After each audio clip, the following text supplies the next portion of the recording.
Okay, we're live and in countdown mode, everybody. So come on in, settle back. You know, I can't really lure you all in, but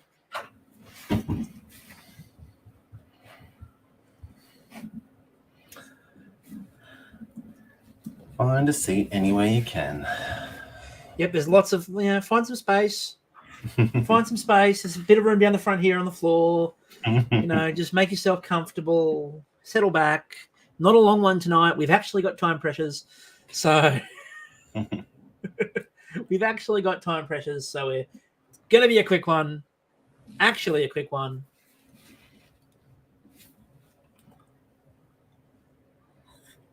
Much like the series itself. Yes, much like the series. And hello, everybody, and welcome to another edition of The Extra Shift. I am Chris here, as always, with Brendon. How are we going? Good. Noted Vegas Golden Knights fan from the beginning. I'm feeling great. Just totally everything is awesome right now. Hang on, I'm going to take this off because it's very awkward to wear with headphones. I was going to say it's definitely not a headphones kind of outfit there. It's not. You've normally got that jersey hanging up sort of behind you and in the background somewhere. Yeah. So it's good to see it come out. Just show the people the sleeves. Yeah, I want to give you an impression of so I do actually own a legit Vegas jersey. So when we went to Vegas, I bought it like a Fanatics store or whatever, as well as this beanie. But this is the knockoff one that I got during their inaugural season when Wild Bill had that 40 goal season, and I wanted to just have one of these for Dirk's sake. But if you look up real close, the actual Vegas jersey has a lot of really nice subtle details, it's classy gold and stuff. This is not subtle. There's nothing subtle or classy about this design. It's the shiniest gold that you can imagine. And the most obvious thing is that the Vegas numbers have this little kind of slight in the background kind of embossed kind of design to them, but the way that they've replicated it is just blue and white polka dots. It's absolutely stunning. I said to you before, I am really disappointed now that Toronto didn't make the Stanley Cup final, because my sparkly sequined Leafs knockoff versus together we look fantastic. I think what we need to do is, in the off season, I think we need to get people to send in photos of their best knockoff jerseys, and I think we need to put together a knockoff jerseys episode. I think but by best we mean worst, though. Yeah, we don't want it to look good. Not the closest to accurate. My sparkly Leafs jersey actually has a fight strap on it. So it's really funny. It's got the strap on it, but this one has a fight strap as well. I've got a fight strap and sequins. It's such a bizarre jersey. Anyway, they know that when you wear that, you're going to get in a fight. So it's absolutely impossible to not get in a fight when you wear it. So we are at episode 191. Obviously, there are lots of big 91s, and the most important of those is Jan Kalon, San Jose Sharks legend, selected in the fourth round by San Jose, the Czech legend. He played for San Jose 1 year, and then and 2 games, and then we traded him to Columbus. 11 games played, 8 goals, 3 assists for 11 points, and a shooting percentage of 40. Now, by the way, when you do the adjusted numbers on Hockey Reference, this is my favorite thing. His similarity score is Chandler Stevenson. Oh, wow. Okay. So what a comparable. That's very, very topical, I think, for sure. I mean, look, obviously there's a lot of 91s. It's a big number with a lot of people copying it and so forth. But for me it's Fedorov. When I think 91. Well, Alexander Day, clearly. It's one of those ones where on 91, there's a lot of 91s. For me, if I think 91, Fedorov's the first one. Absolutely, Fedorov. I still love the white skates. Oh yeah, of course. So obviously we're in 191, and 191 is the Stanley Cup episode. So the Vegas Golden Knights, that hurts so much to say. The Vegas Golden Knights are the Stanley Cup champions in 2023. The one thing I will say is, in the last episode, I said that I thought that Vegas would win in 5, and Vegas won in 5. I finally got one. Well done. It's so. Look, I think let's start from the start. So as the series started, Florida had been off for 10 days, I think it was, after their sweep in the conference final, and the Vegas series going long. And I think we mentioned like there was the potential that it's hard to keep up that kind of streak that they were on, let alone at all, because obviously they had a lot of good bounces up until that point. They won a lot of 1-goal games. I think they were 6-0. I think maybe 7-0 after this series in overtime. And there's a lot that has to go your way to get to that point. And a big part of that obviously was Bobrovsky being in like peak form, playing on absolutely top of his game. And the thing about goalies is that they need reps. Like they need to stay active. They need to be playing regularly to keep hot. And not playing for 10 days just seems like a total boner killer for Bobrovsky. He was pretty bad in the first couple of games of the series. He got his mojo back in game 3 and pretty much stole that game. But honestly, as the series went on, like the scoring chances for the Panthers just went away. Like Vegas pretty much just exerted their will on them, and bit by bit, like the scoring chances they were getting, the quality scoring chances that the Panthers were getting, just shriveled away from being relatively even in the first couple of games to being like massively, in the Golden Knights' favor. The other thing we said too in the preview was, and the thing I was stressing a lot in that preview was that Bobrovsky had only really struggled when teams got in his way.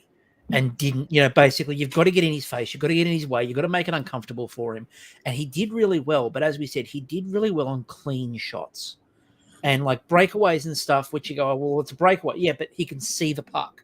The thing with Bobrovsky is if you create traffic, if you create chaos in front of him and don't give him a chance. And that was one of the things that had been sort of talked about post the Toronto series was they said, didn't let him settle early on. And then they let him get into the game. And once he was locked in, it was over.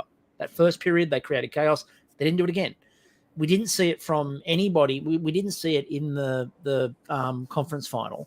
What we saw Vegas do a lot of early on was get in Bobrovsky's way and did not give him a clean cider at all.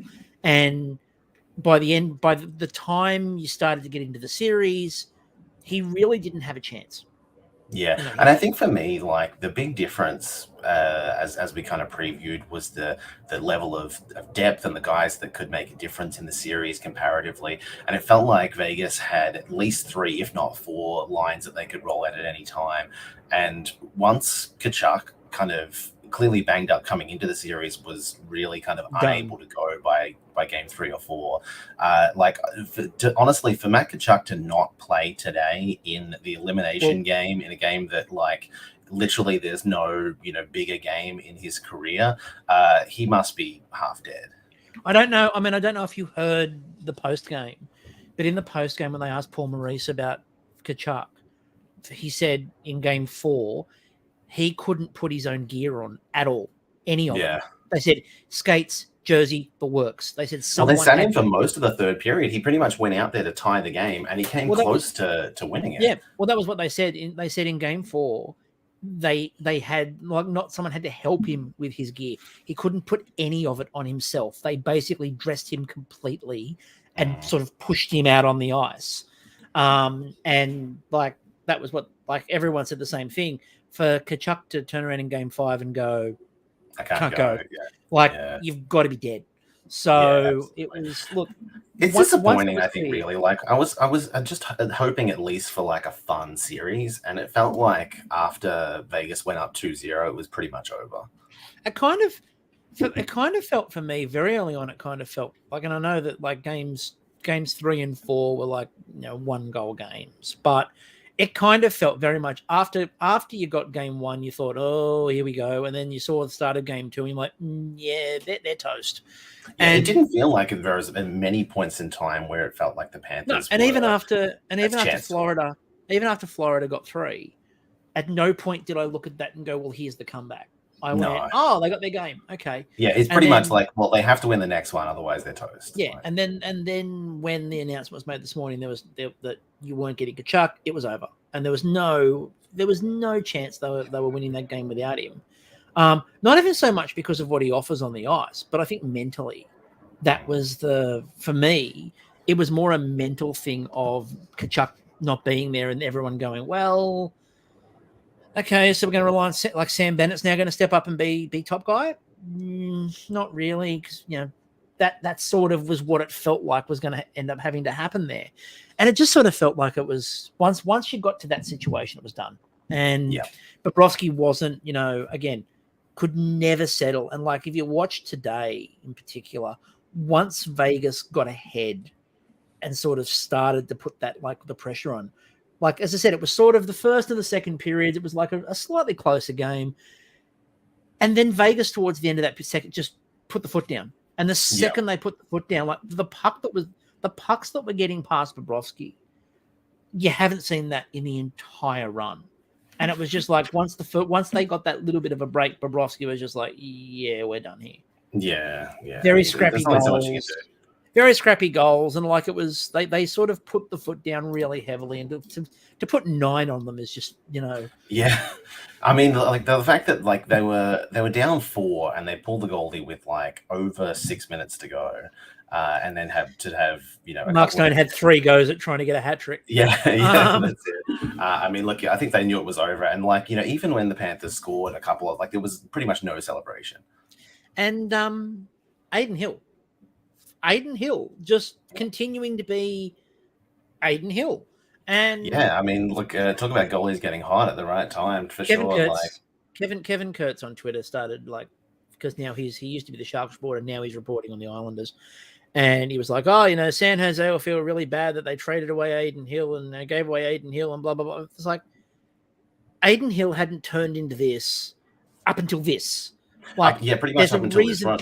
Everyone knows that Aiden Hill has potential, but he's not done anything with it. And I would hasten to add, I don't anticipate he's going to do this again. Well, no, that's the weirdest thing is that, despite this run, everyone's talking about he's going to get this contract extension and stuff. I don't know who's going to assume that this is the standard that he's going to play at. Goalie. Yeah, he played more AHL games up until this point than NHL games. And we've seen, teams make bets on goalies who've had hot runs and then they've just had, a disastrous, next season. I don't think that a team is going to be dumb enough to go out and give him $6 million and expect that he's going to be a starting goalie next year. Like, he hasn't done it at this point. Vegas also have their goalie. Logan Thompson's. Well, they've got 2 or 3 of them. Logan Thompson's the guy. Right. Robin Lehner, who the hell knows what's going to happen? Yeah, whether he comes back or not. But Logan Thompson is the guy. So I can't see, and obviously the other conversation that needs to be had is that the cap space situation for Vegas is that, yes, they've won the cup, obviously, and fantastic, and that's exactly what you want to do. And you make these moves to win the cup. I will still, as my little caption under my name says, they still roll like an egg. It's still not the greatest roster construction, but they win. Congratulations. I mean, it worked for them. Like, obviously, they were on a bit of a PDO bend of themselves. Like, the reality is, I think that they're a good team despite the flaws. But they were on an insane 5-on-5 scoring pace that that they weren't matching anywhere else. But essentially, the thing about the playoffs is it's 20-something games, 21 games or something like that, and if a team went on that kind of hot run during the regular season, we'd kind of notice it. There'd be a bit of a winning streak or whatever. Yeah, but it wouldn't necessarily be world changing. But when it happens during the playoffs, all of a sudden, it doesn't have to be sustainable for it to be incredible. It was I don't know if you noticed, but the mantra started with the journalists on Twitter, who all started the whole, what are we going to copy? The big heavy bodies of Vegas in the defensive core is what's won them this cup. And yes, but no. The having those defensemen helped, but they're skilled. It's not like they're just big body. And this is the thing. There is no magic bullet here in people turning around and going, oh, it's the heavy bodies. And I did notice there were a lot of the crap on Twitter that started was, heavy bodies is what you need. You need the big, heavy defensemen. They have big, skilled, heavy defensemen. It's about ability. Well, they have 4 forward lines and 3 D lines that they can roll out at any time and most likely win those minutes, which is incredible to have when you're comparing it to the Panthers, who have potentially 2 lines that may maybe be positive when they roll it out, and playing Mark Stoll in their top 4, who was basically hot garbage the entire playoffs. And and you've got like copycat general managers now are looking at this and going, well, how do you build? It's like, well, not this. This is not, and this is going to start another discussion that I think we need to have. I don't believe that you can ever take a cup winner and go, well, that's how you need to build a team to win the cup. No. Because it's complete situation. It's completely situational. Absolutely situational. And I think that one of the mistakes, and like a lot of people like Steve Dangle and all that will talk about all the time, that the 2013 Boston Bruins broke a lot of teams for years because everyone went, well, that's how you build a team. I think the general managers who sit there and looking at the cup winner and go, that's how you build a team, are stupid, because you don't necessarily run into the right opponent. Vegas ran into the right opponents, and that's not me saying they were lucky. Every team has to. You have to get the right matchups. Like Florida was the right matchup. Had Toronto as the right matchup in their second round. Florida and Boston was the right matchup for Florida. Florida got the right matchups all the way through. The same is true of Vegas. Vegas got the right matchups all the way through. Like we talked about that Edmonton series. Edmonton were the perfect team for Vegas to play because, you can roll 1, 2, 3, 4 lines and you do have those slightly heavier bodies. And Edmonton's not as robust. So you've got this ability to sort of churn through them a bit more. Like, it's a perfect scenario. And Vegas, once Vegas navigated their way into the cup final, that's why we both said Vegas. Because you look at the matchup and you go, I don't think Florida can keep this up. There's no reason with it. Yeah, I mean, I think that you could make the argument that Florida has the better top end player in Matt Tkachuk. Someone who's potentially now a top 10 player in the league, maybe higher. Vegas doesn't necessarily have that guy as good as several guys on their roster, especially Eichel and the incredible run that Jonathan Marchessault had, winning the Conn Smythe and putting up numbers that basically only Hall of Famers have put up in the playoffs. None of those guys are have the same star power as Matthew Tkachuk, but in terms of their depth, in terms of the quality that they can roll down their roster, you put them side by side, the opportunities that Vegas had to just put out a line that had William Karlsson and Riley Smith, on their third line. They're able to have Eichel on a line. They're able to have Mark Stone on a line. The depth that they had, the opportunities that they had from, just some of the little pickups that they did with Ivan Barbashev and, Chandler Stevenson, the little that they paid for him years ago and all of that kind of thing. Nolan Patrick's on IR. Yeah. Nolan Patrick is on IR.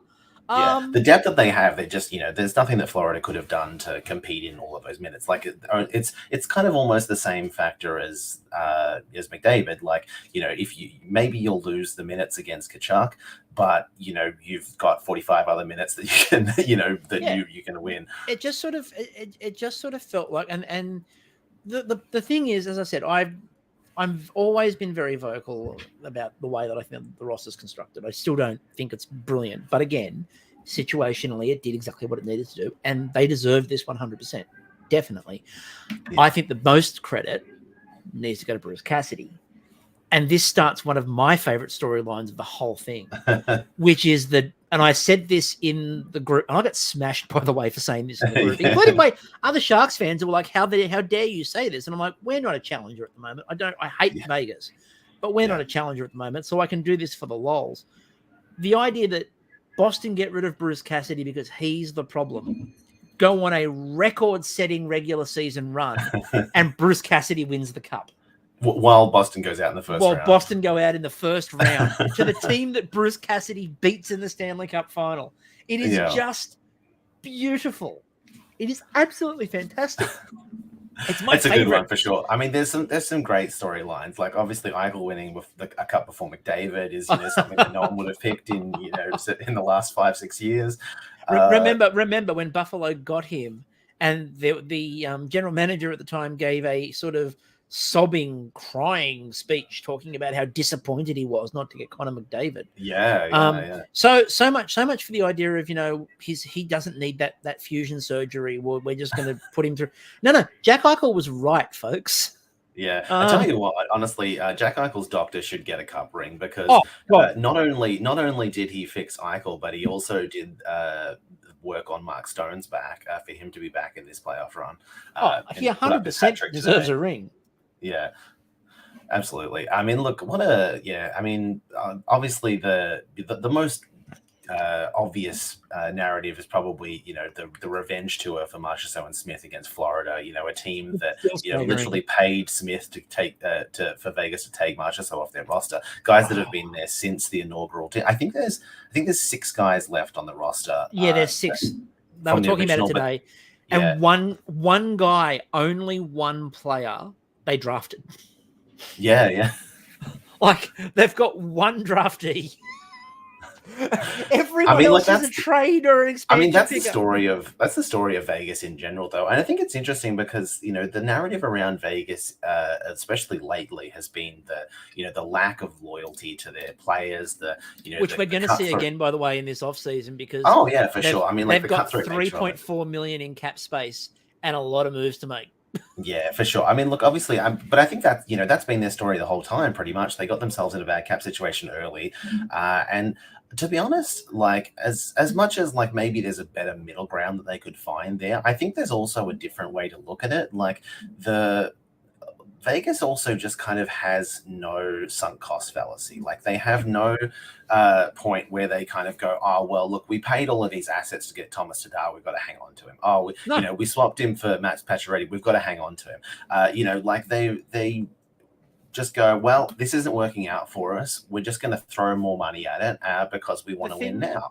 And the thing you can give, and you can not like a lot of the moves they make or the way they've done them per se. But the thing you got to give ownership credit for when it came to Vegas was their mantra was, no, we're trying to win. We don't really care what we do.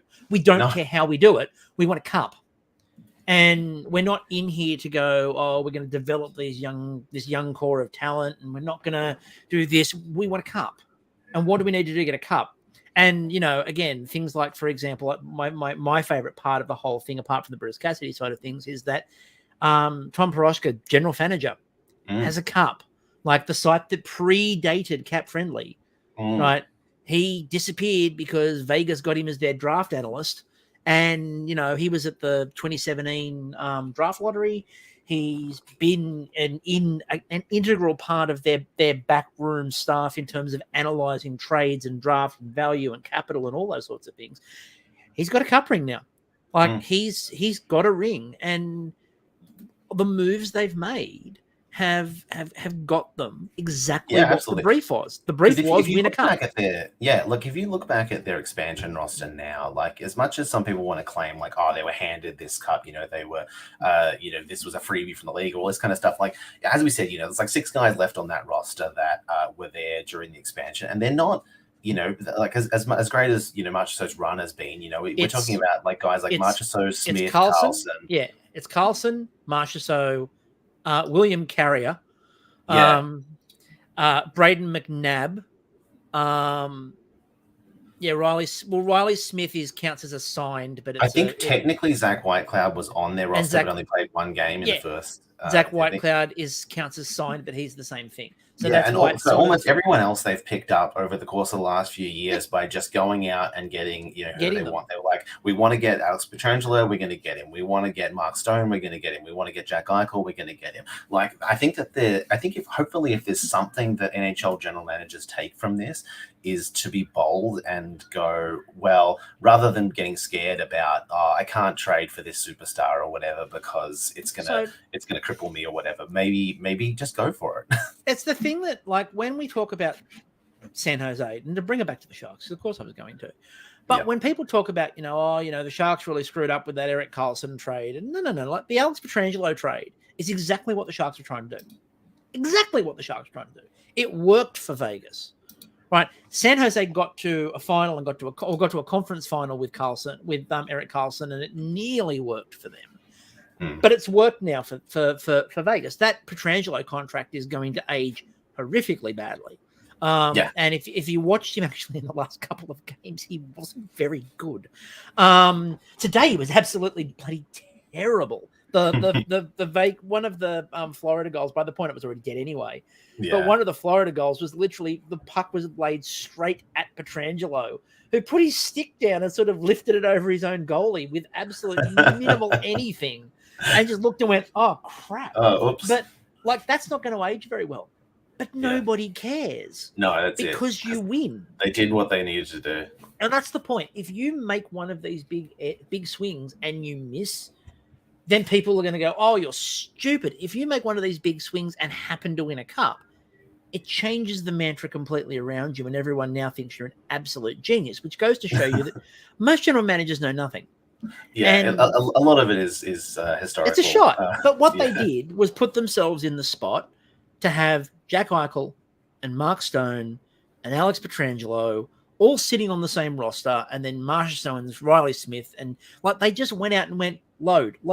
As I said, they've got Nolan Patrick on IR, which they've got to work out what the hell they're going to do with him, by the way, because whether or he's not an RFA. Into his potential, but I mean, look, he's still young. But this is the thing. They're going to have a big series of moves they're going to have to make in the offseason. But I guarantee you, nobody in Vegas will care. Absolutely no one will give a crap. No. If they have to trade a player away or have to trade a couple of players away. And a lot of people will also go on about the idea of, they rorted the cap to win the cup. And they didn't rort the cap to win the cup. They followed the rules to the letter. The thing too is that like most of their cap, like LTIR is legit. It's like Robin Leonard, who's not like these aren't players who came. Mark Stone was just about dead. Mark Stone was just about dead, and I think that they actually fit when he came back more or less. So like it wasn't like they used a trick to exceed it or anything like that. No. They're pretty much guys who they took on as captains who haven't played. This is just how the rules work. Yeah, they're all doing it. Don't get mad because your team doesn't do it very well. Every team is doing it to some extent. Like we've looked at the trades, we've looked at things like trade deadlines, and when we talked about the trade deadline, a lot of the stuff we were doing when we did all the trade deadline breakdowns was how many different teams were looking at where their LTIR timing was, so they could LTIR time a player onto the roster. And like, remember, there were 2 or 3 trades everyone knew were going to happen. But teams had to wait 24 hours for the cap hit to go down by 0.7 so that the LTIR, like every single team, is making these moves. Yeah. So and not to go too far off the discussion too, but I mean, we found out that the cap is going to go up by 1 million next year. And again, another promise that, in a couple of years' time, it'll go up more. In a couple of years' time, it'll go up more, which we've been pretty much hearing for it has to happen next season.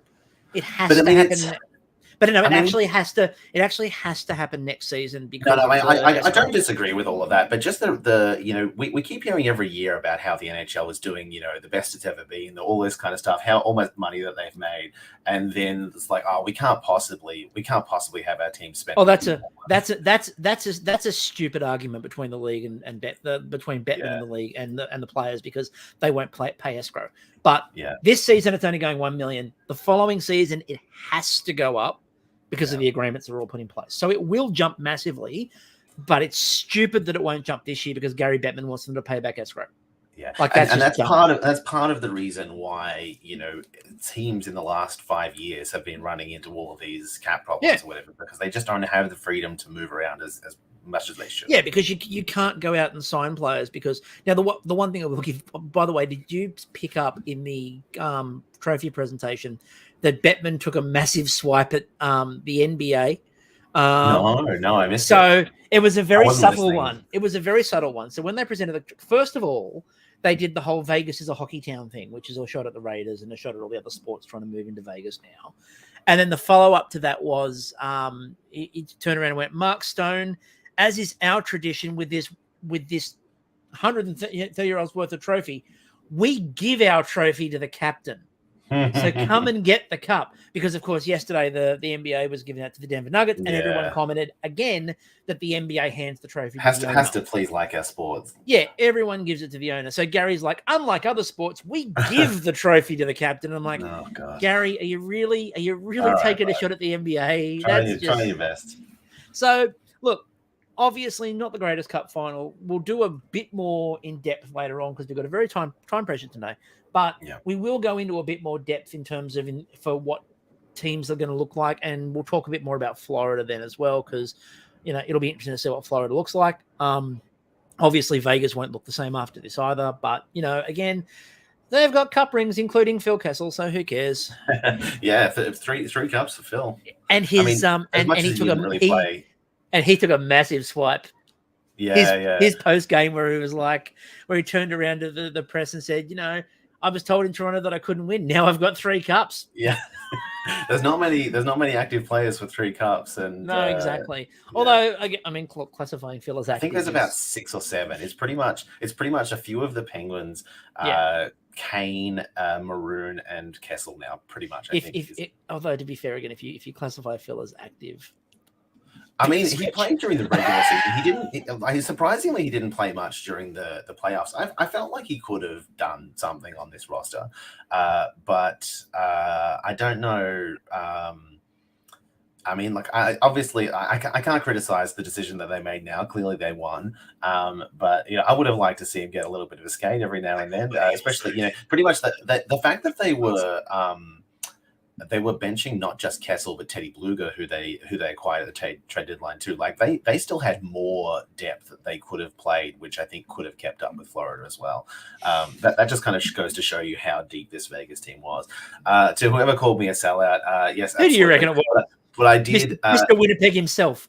Yeah, absolutely. I don't have the Facebook thing up, but I did promise after the last episode that I would wear this jersey regardless of who won. Yeah.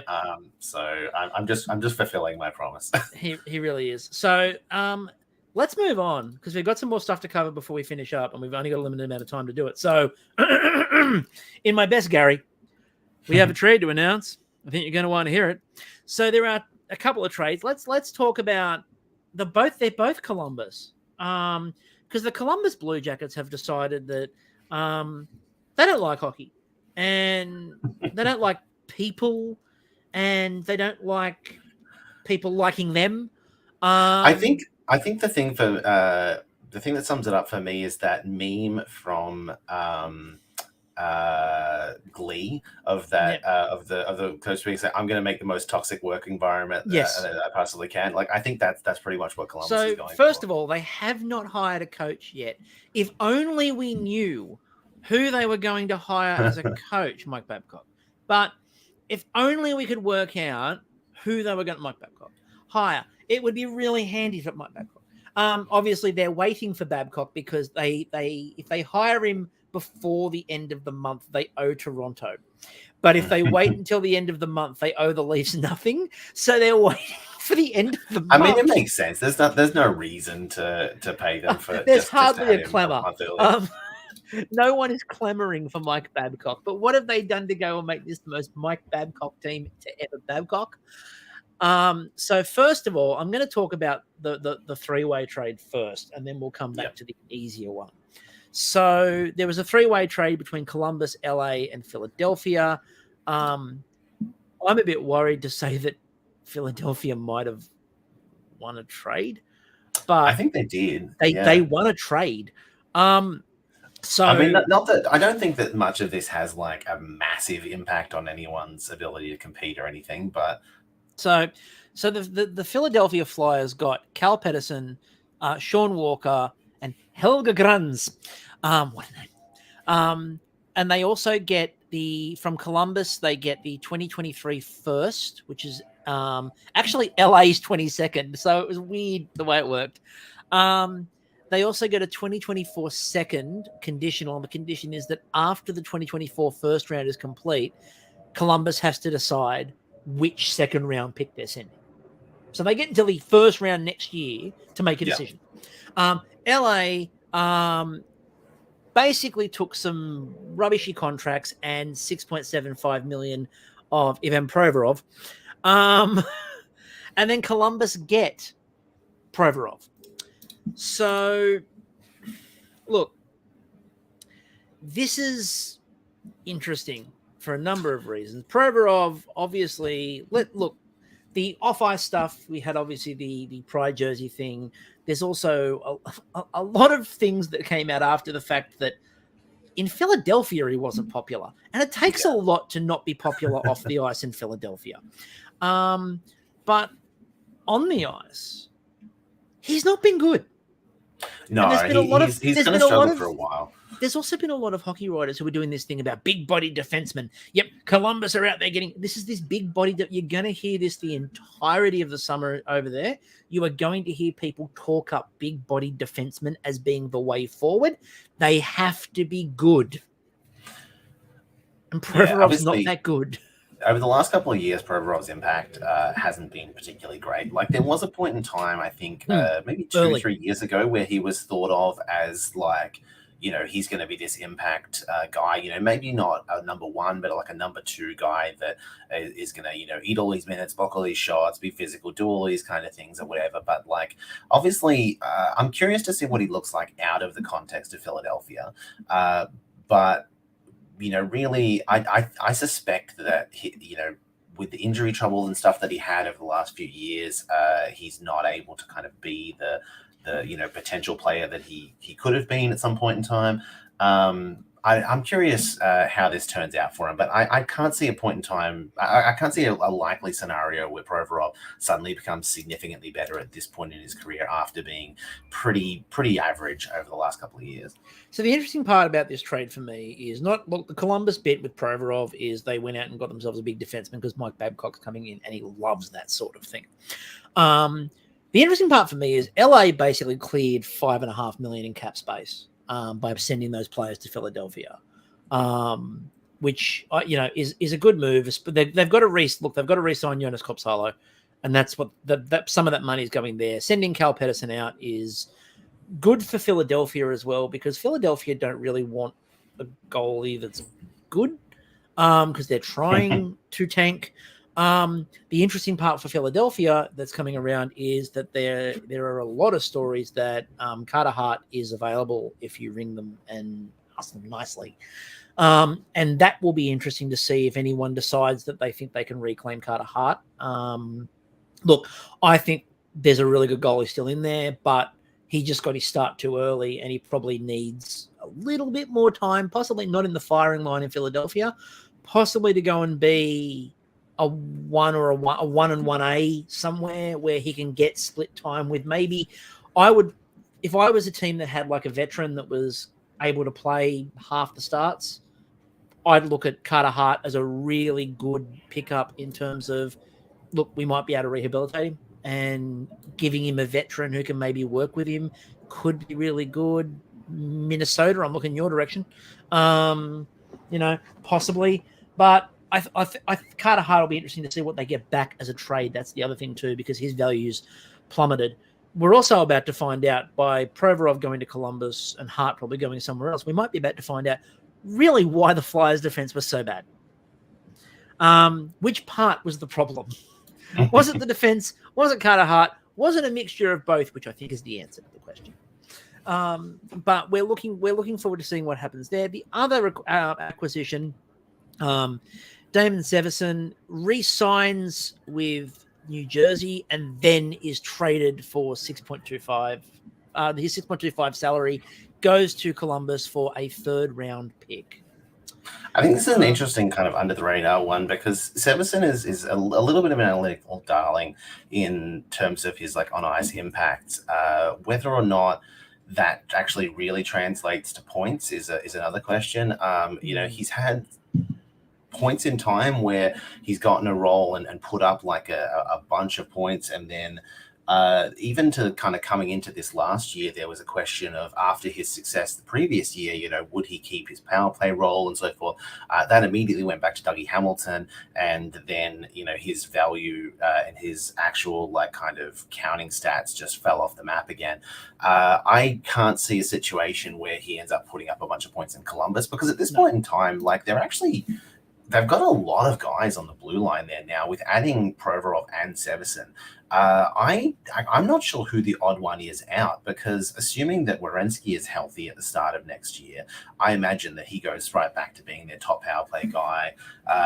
They've still got Jake Bean, who's injured as well. They've pretty much got like 7 defensemen earning $2.3 million or more. I don't know who is moving out of this roster to kind of make a little bit of space.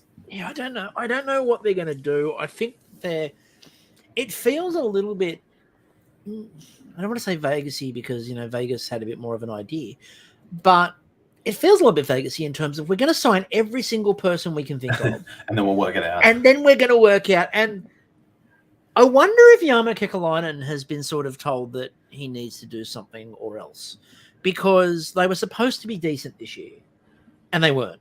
They were absolutely abysmal. Like, they weren't trying to suck this year. They just happened to.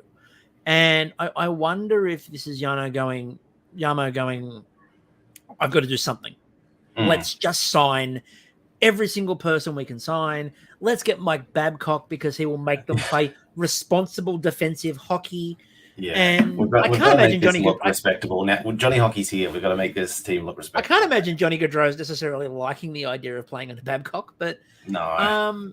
You wanted to live closer to home, Johnny. So, I mean, I think the thing, you look at the situation for Johnny Gaudreau, and you've got to look at it and kind of go, well, he easily could have just signed in New Jersey and made the playoffs, and maybe he's really kicking himself now for the decision that he made. It's an interesting decision, and we'll see what happens. So let's move on. We're going to hit these very fast because we sort of talked about them a bit last episode before they happened. Yeah. So the Toronto Maple Leafs shock everyone by hiring Brad Treliving as the general manager.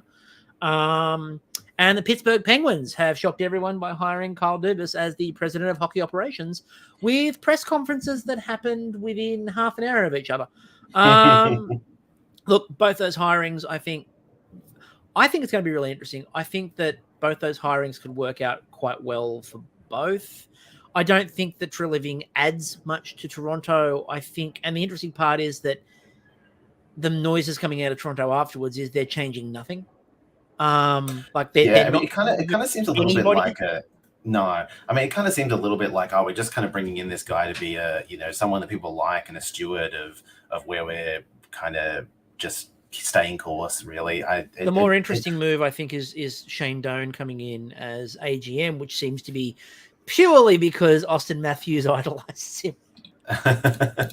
Yeah, maybe that's the early play for re-signing Matthews. But yeah, look, I think the interesting thing out of these two coming up, I think, is who Dubas targets as general manager. Because he'll be doing both roles until they hire the general manager. He basically said that at the moment, they weren't going to go back through anyone from the previous process, which does make you wonder if maybe Eric Tolsky might be on the radar a little bit there now. But I'm interested to see where Dubas goes as we sort of mentioned it before, but where Dubas goes as general manager. I don't know if you're going to get an experienced general manager who's going to necessarily want to work under Dubas as president of hockey ops, but we'll see.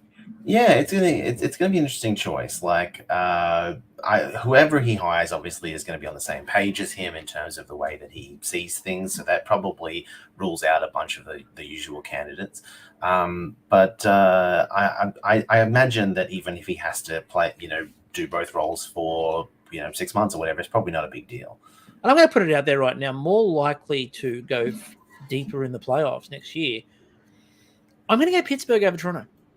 Literally because I think that it's about throwing together a roster around the three.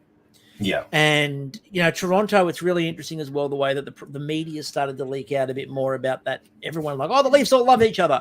And since Treliving's come in and Dubas has gone out, you've started to hear more and more that players in the exit interviews were really not happy with the term core four. and don't like the fact that they get all the focus and they get all this and this.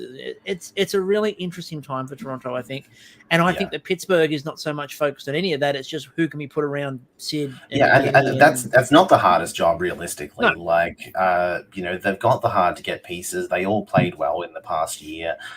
They just got to find, hopefully find some general manager who still thinks Mikael Granlund is worth having, and try and convince Carter to retire. They've already got a significant amount of cap space. They just need to make a couple of moves to actually surround those core guys with some talent, which shouldn't be that difficult realistically. And there's no real reason why they should draft at 14 or they should hang on to the current prospects that they've got, because none of them are going to make a difference in this window. And I think we'll probably see them make one, maybe two last decent runs over the next couple of years. Maybe they won't win again. Maybe they'll win a round or two, or maybe they won't. But that's kind of the bed that they made, and they'll live in it. And Dubas's contract gives him enough time to actually rebuild them after this too. Like he's got the tenure. The other interesting part of that, just quickly before we move on as well, when you're looking at sort of trying to build around those players, is that Dubas's whole thing was, I'm going to evaluate everyone on the roster. We're going to have a conversation around things like goalie, for example. We're not going to make that move yet. Mike Sullivan seems safe, and they're going to bring him back. I just think at the moment it's a situation where I think Dubas has got enough runway here, and I kind of wouldn't be surprised if you ended up with first-time general manager Jason Spezza. It would not surprise me.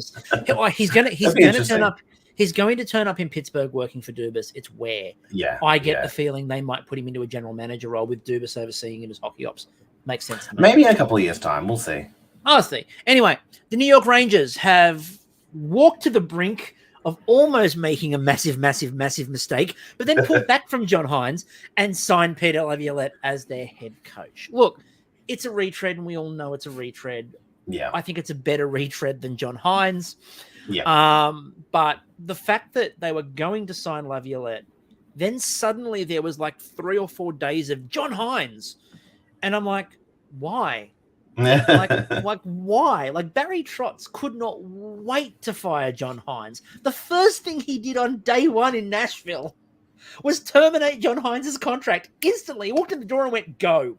You're out of here. Like he couldn't wait to do it.